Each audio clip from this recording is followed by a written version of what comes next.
venir se fixer sur le glutamate pour former ce N-acétylglutamate. Et donc, si vous avez un déficit dans la bêta-oxydation, vous allez avoir un déficit en acétyl-CoA et vous allez avoir un déficit en N-acétylglutamate. Et donc, du coup, vous risquez d'avoir des hyperammonimies associées. Okay, tout ça, c'est en permanence. Alors, je ne vous demande pas de le savoir tout ça par cœur. Ce que je veux, c'est que vous ayez une notion de tous ces éléments-là, voir que tout ça est parfaitement imbriqués les uns dans les autres. Et quand on fait du diagnostic, quand on voit un patient, eh bien, on discute avec toutes ces voies-là, on les regarde. Alors, évidemment, on finit par les connaître. Mais au départ, on va s'y intéresser, on va essayer de comprendre pourquoi on retrouve tel et tel signe clinique ou tel et tel signe biologique chez les patients. Et ça, c'est en permanence de discussion, du raisonnement, et franchement, c'est passionnant. Et dans ce domaine-là, je vous dis, il y a plein de boulot pour vous, futurs médecins, et c'est vraiment, intellectuellement parlant, passionnant. Alors, même chose pour le glucose, les sucres, la glycolyse, et comme les acides aminés, ils vont produire du pyruvate à un moment donné. Ce pyruvate, regardez bien, via la pyruvate déshydrogenase, première étape du cycle de Krebs, ça donne de l'acétyl-CoA. Et cet acétyl-CoA, il participe également à la synthèse du N-acétylglutamate. Première étape, si je puis dire, du cycle de l'urée, activation du cycle de l'urée. Mais le pyruvate également, il est situé à un endroit très spécifique, un carrefour métabolique, puisque le pyruvate, il peut être carboxylé en oxyde oxaloacétique, OA que je vous ai mis ici, et donc participer à la synthèse de cette molécule d'aspartate qui est le donneur du deuxième atome d'azote de la molécule d'urée. Et donc ici, l'oxaloacétate va être transaminé donc, en aspartate. Ça se passe, ici on est dans la mitochondrie, dans cette partie-là du cycle de la glycolyse, à partir du pyruvate, le pyruvate rentre dans la mitochondrie, on est dans la mitochondrie, il va falloir que cet aspartate sorte de la mitochondrie, et ça se fait aussi par un transporteur spécifique qui est la citrine. Et là aussi, on connaît des malades qui présentent ce déficit en citrine. Et je vous ai dit, on en connaît à peu près au total 500 maladies héréditaires du métabolisme, mais on est à 10% de la réalité, de ce qu'on attendrait, ce qu'on s'attendrait à trouver. Vous voyez que, et là, ceux-là, on les connaît déjà. Donc voilà, vous avez ici donc l'ensemble des voies qui interviennent dans ce cycle de l'urée. Et le bilan de ce cycle, c'est l'ammoniac, c'est du bicarbonate, c'est l'aspartate qui permettent de libérer, vous l'avez vu, du fumarate et bien évidemment de l'urée. La consommation, on a vu, c'est 2 ATP en début de cycle, 1 ATP au niveau de l'acide de l'arginosuccinate synthétase, et un ATP qui produisait de l'AMP, j'avais dit, c'est 2 liaisons riches en énergie. Donc au total, c'est 2 ADP plus AMP, et le coût énergétique, c'est 4 liaisons riches en énergie. Et vous avez ici une liaison entre le cycle de Krebs et le cycle de l'urée, l'aspartate via l'oxaloacétate et le fumarate qui est produit au cours de ce cycle. OK? Alors, maintenant, je vais vous raconter un peu des déficits de ces enzymes et à quoi conduisent ces déficits. Alors, la fréquence, regardez bien, pour tous les déficits du cycle de l'urée, c'est pas rare, 1 sur 8000. Évidemment, je suis loin de la fréquence de la trisomie 21. Vous savez, c'est 1 sur 600. Mais 1 sur 8000, c'est pas si rare que ça, parce que quand on parle de maladies rares, eh bien, on parle de fréquence de 1 sur 100 000, voire 1 sur 250 000. On parlera d'homocystinurie demain, vous allez voir, c'est beaucoup plus rare que les déficits du cycle de l'urée. C'est relativement fréquent. Et ce sont des maladies, ces déficits, finalement, on peut les découvrir à tout âge. La mutation est là, le gène le gène est muté, donc l'enzyme est déficitaire, eh bien, ce déficit peut s'exprimer soit chez le tout petit bout, chez le nouveau-né, en forme néonatale. Vous allez voir, je vais vous donner un exemple de forme néonatale. Ça va extrêmement vite, soit quelquefois chez les adolescents, et quelquefois de façon très tardive chez des jeunes ou alors chez des adultes et chez des personnes relativement âgés, ce qui veut dire que pendant longtemps, on ne faisait pas de diagnostic réellement, il n'y avait pas de service spécialisé pour les maladies métaboliques chez les personnes âgées.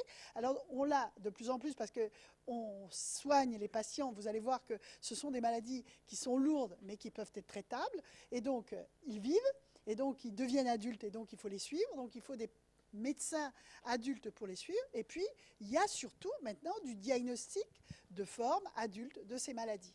Okay, donc, elles sont transmises sur le mode autosomique récessive pour pratiquement toutes, sauf une, qui est l'OTC, puisque le gène de l'OTC est situé sur le chromosome X, et donc là, c'est lié à l'X. Alors, chez les filles, on observe, et paradoxalement, ce qui est assez étonnant, c'est que le premier, c'est comme ça qu'on a découvert le déficit en OTC, on l'a découvert chez une fille. Le premier déficit a été mis en évidence chez une fille qui était symptomatique. Normalement, les filles qui sont porteuses de la mutation sont asymptomatiques à cause de l'ionisation de l'X. Eh bien, il existe, et là, il y a environ 16% de filles qui sont symptomatiques et qui peuvent présenter les mêmes symptômes que les garçons. C'est souvent moins dramatique que chez les garçons, mais on peut avoir aussi des formes néonatales et puis des formes adultes. Alors les formes à révélation néonatale, elles se présentent sous forme d'un coma hyperammonémique, c'est extrêmement rapide. Et puis les formes à révélation tardive, eh bien, ça peut être de simples symptômes neurologiques. Hein. C'est souvent le cas pour le déficit de l'arginosuccinate liase, hein, celle qui découpe l'arginosuccinate en fumarate et arginine. C'est des retards mentaux, tout simplement. Et le diagnostic, il est fait parce qu'il y a un médecin qui pense à demander une chromatographie des acides aminés, une étude du profil des acides aminés chez son patient. Et puis on va trouver un taux très élevé d'acide arginosuccinique, alors que normalement on ne devrait pas en trouver. Et c'est un simple retard mental chez ces patients. On a eu le cas il n'y a pas très longtemps. Ça peut être aussi des symptômes psychiatriques, tout simplement, alors digestifs, hépatiques, puis quelquefois, ça va se révéler tardivement. Il va y avoir un phénomène de décompensation, on ne sait pas toujours pourquoi, et qui fait que, eh bien, ils peuvent aussi faire un coma hyperammonémique, et à ce moment-là, on va perdre le patient parce qu'on n'y pense pas assez vite. Alors, donc deux grands groupes de maladies, les maladies qui sont dues au déficit enzymatique mitochondriaux, les 3 enzymes mitochondriales. Hein, et là, le diagnostic, il va être fait comment? Eh bien, on va mesurer l'ammoniémie. Hein, si on a une ammoniémie qui est supérieure à 100 micromolaires, en règle générale, la normale est de l'ordre de 50 micromolaires, eh bien, on va rechercher une anomalie du cycle de l'urée dans un premier temps, hein, et puis on aura des acides aminés qui pourront être révélateurs, parce qu'on va avoir une glutamine qui va être très élevée. N'oubliez pas, la glutamine, elle transporte l'ammoniac, et donc si elle transporte l'ammoniac, s'il y en a beaucoup, la glutamine va augmenter. Et puis, ce qui est en aval du blocage de ces 3 enzymes mitochondriales, c'était la citrulline, l'ornithine et l'arginine. On va vous trouver plutôt bas. Okay, et on va avoir ce dosage dont je vous ai parlé. Je suis restée un peu longtemps sur cette synthèse d'acide orotique. Et bien, dans le cas d'un déficit en OTC, eh bien, on aura une accumulation de carbamylphosphate qui va conduire à une accumulation d'acide orotique, et on aura donc le diagnostic de déficit en OTC dans ce cas de figure. Et avec ces résultats-là, on est sûr du diagnostic. On n'est pas obligatoirement obligé d'aller à la biologie moléculaire pour rechercher le gène. Alors c'est intéressant de rechercher le gène pour le futur. Hein, s'il y a d'autres enfants à naître dans la fratrie, ça peut être un diagnostic prénatal faisable si on connaît la mutation. Alors, autre grand groupe de maladies, eh bien, c'est les maladies qui sont dues au déficit des enzymes, cette fois-ci cytoplasmiques. Donc, on a le déficit de la première enzyme qui est l'arginosuccinate synthétase. C'est l'enzyme qui permet la condensation aspartate-citrulline. Et quand on a un déficit de cette enzyme, c'est assez facile de faire le diagnostic parce qu'évidemment, on a une hyperammoniémie. C'est le premier dosage qui nous revient. Mais la chromatographie d'acide aminé va être extrêmement révélatrice puisqu'on va voir accumuler, on va voir apparaître une quantité importante de citrulline qui est un acide aminé non protéique, intermédiaire de cette voie métabolique. Et donc là, accumulation importante de citrulline, aucun doute, vous avez affaire à une citrulinémie. Même chose pour l'enzyme suivante, qui est l'arginosuccinate liase. Cette fois-ci, vous allez avoir encore une hyperammoniémie, mais ce que vous allez avoir qui va être un marqueur, mais alors sans aucun doute du diagnostic, vous allez avoir une augmentation importante d'arginosuccinate. Et l'arginosuccinate, eh bien, ça sera un signe biologique fort pour un déficit de cette enzyme.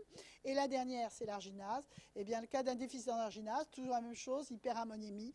Et cette fois-ci, on aura une augmentation très importante de l'arginine. Donc, vous voyez, ces trois-là sont beaucoup plus faciles à diagnostiquer que les trois enzymes qui sont les enzymes mitochondriales. Et quelquefois, on a des difficultés avec la CPS et le N-acétylglutamate synthétase. Et pour faire sauf si on va sur la biologie moléculaire, mais ça veut dire qu'il faut étudier le gène de ces deux enzymes-là.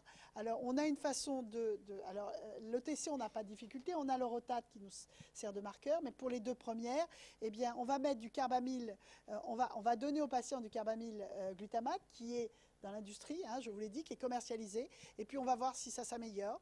Et si ça ne s'améliore pas, eh bien, on va penser qu'on a plutôt un déficit en carbamylphosphate synthétase, la deuxième enzyme. Alors, des exemples, je vous donne deux exemples. Une forme néonatale, c'est un petit bonhomme, il est né sans problème, 39 semaines, il est né à la maison, c'était le quatrième enfant d'une fratrie, c'était une famille dans le milieu médical, donc qui connaissait bien je dirais, à la fois le problème médical et à la fois les enfants, puisque c'était leur quatrième. Au deuxième jour, tout s'est bien passé jusqu'au deuxième jour de vie, et un après-midi, aux alentours de 17h, cet enfant se met à pleurer sans interruption. Il pleure 3 heures d'affilée, 3 heures de temps, et puis il s'effondre, il s'endort. Et bizarrement, et ça a inquiété les parents très rapidement, tout ça se passe dans la même nuit, au cours de la même nuit.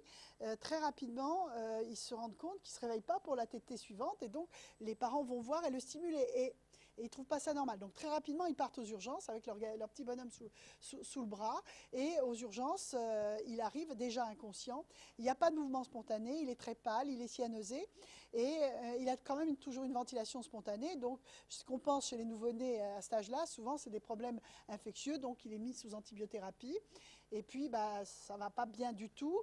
Là, cette fois-ci, il est transporté aux urgences en réa néonate à Béclair. Et là, ils ne traînent pas. Ils pensent immédiatement à ammoniémie. Donc, ils font un dosage d'ammoniac qui revient positif. Vous avez vu, supérieur à 1000 micromolaires. C'est très, très haut. Et là, on est déjà dans une situation qui n'est pas très, très, très, très agréable, parce que lorsque le taux d'ammoniac monte trop haut, le cerveau est endommagé, et quand le cerveau est endommagé, le retour en arrière est compliqué. Mais il va être transféré tout ça dans la même nuit. Il arrive à Necker au petit matin, très très vite, et très rapidement on dialyse. C'est la première chose que l'on fait, donc on se débarrasse de l'ammoniac, on dialyse cet enfant, et puis on met un épurateur qui est le benzoate de sodium. Vous verrez, il y a 2 épurateurs possibles qui existent sur le marché, qui permettent de vous débarrasser. Là, vous débarrasse de la glycine, et comme la glycine elle est formée à partir de bicarbonate et d'ammoniac, vous vous débarrassez de l'ammoniac de cette manière-là. Donc vous mettez à la fois la dialyse et puis un épurateur par perfusion. Puis vous le nourrissez, évidemment, vous arrêtez tout ce qui est protéines. Vous mettez un régime glucidolipidique, et les chromatos sont réalisés à ce moment-là. Les prélèvements sont faits à ce moment-là. Donc ça va, je vous dis, très vite. Et il a une glutamine qui est à 5600. La glutamine est inférieure à 600 normalement. Donc il y a plus l'hyperammoniémie, et on n'avait aucun doute. Par contre, on avait une citrulline qui était à 2, et c'est le rotate finalement donc très effondré. Donc on sait qu'on a affaire à un déficit d'une des enzymes mitochondriales. C'est le rotate qui va nous donner le diagnostic exact, déficit en OTC. Et cet enfant, il va être récupéré. On pensait que ce n'était pas si mal que ça. Alors, les Japonais ont une politique qui n'est pas la nôtre. Les Japonais, systématiquement, alors évidemment, si vous avez ce genre de situation, c'est un peu tardif. Alors, je ne sais pas comment ils font. Il paraît qu'ils les greffent systématiquement, tout de suite, très rapidement derrière. Donc, ils sont pris en charge très vite. Ils sont greffés très rapidement et ils se portent bien. La politique française n'est pas tout à fait la même. Lui, ça a été très, très, très rapide. Ça n'a pas traîné. Souvent, ça traîne 48 heures. Et au bout de 48 heures, le cerveau, il est quand même pas mal cassé. Et donc, généralement, on a plutôt tendance à ne pas La politique française, c'est de ne pas réanimer. Donc il y a deux écoles. Il y a l'école française et l'école japonaise. Et moi, je suis très inquiète pour l'école japonaise. Ils disent que leurs résultats sont très bons quand vous lisez leur littérature, quand vous les entendez en congrès. Mais cet enfant-là, il a quand même gardé des séquelles alors qu'on est allé quand même très très vite. Donc sur le plan neurologique, eh bien, il existe encore des séquelles. Alors est-ce qu'il va récupérer? Ça, c'est une histoire qui date d'il y a un mois. Donc je n'ai pas je ne sais pas ce qu'est devenu ce petit bout. Il est évidemment sorti de Réa, il est rentré chez ses parents, il a un régime adéquat. Parce que l'avantage d'un cycle duré, c'est que c'est traitable. C'est traitable en mettant des épurateurs en permanence, un régime, on va parler du traitement dans 2 minutes, tout ça est traitable. Mais il faut aller très vite et il faut y penser rapidement.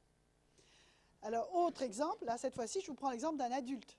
Un adulte qui est un homme, il a 49 ans, il va parfaitement bien, c'est un sportif, hein, il fait du semi-marathon, et puis il se met à vomir 3 jours durant. Alors à cet âge-là, vous pensez à quoi quand vous vomissez? Vous pensez que peut-être vous faites une gastro, hein, on ne va pas tellement plus loin, et donc il traîne comme ça avec ses vomissements pendant 3 jours, il n'a pas de maux de tête, il n'y a rien de particulier, et au 3e jour, on voit une apparition de léthargie et de symptômes neurologiques. Donc là, il va être hospitalisé dans un service de neuro, et il va passer par une phase d'énurésie et d'aphasie, hein, il est complètement ailleurs, et puis il va être transféré assez rapidement